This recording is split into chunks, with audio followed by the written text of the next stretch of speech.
Salut la famille. Aujourd'hui, pas de frisson, pas de paranormal. Juste une histoire qui serre le cœur tellement fort que j'ai dû arrêter l'enregistrement 3 fois pour essuyer mes larmes.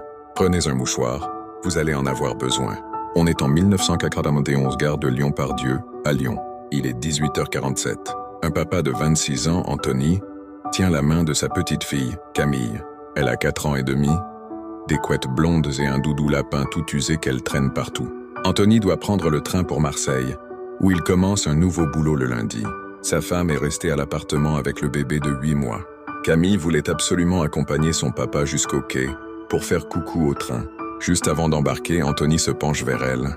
« Ma puce, tu restes là 2 secondes. Papa va chercher les billets au guichet. Je reviens tout de suite. » Il la pose sur un banc, juste à côté d'une mamie qui attend aussi. 30 secondes, pas plus. Quand il revient, Camille n'est plus là. Le doudou lapin est par terre. Et c'est tout. Ce qui suit, c'est 32 ans de recherche, des milliers d'affiches, des centaines d'émissions télé, des signalements dans toute l'Europe. Anthony n'a jamais repris sa vie.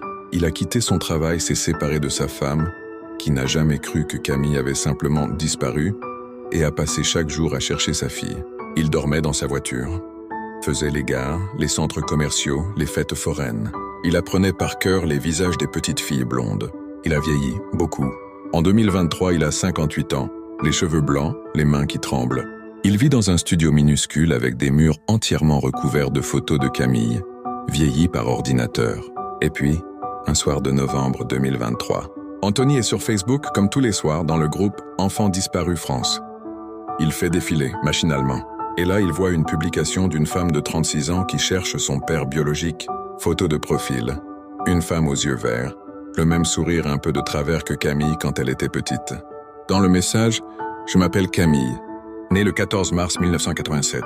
Ma mère m'a toujours dit que mon père nous avait abandonnés. Mais j'ai retrouvé des papiers, il n'est jamais parti. Il m'a cherché toute sa vie. Si quelqu'un connaît Anthony R., dites-lui que sa fille est vivante. » Anthony lit le message, il relit. Il tremble tellement qu'il fait tomber son téléphone.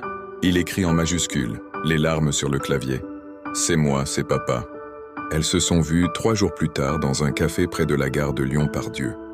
Le même endroit, Camille arrive la première. Elle a apporté le doudou lapin. Il était dans un carton qu'on lui avait donné quand elle avait 10 ans.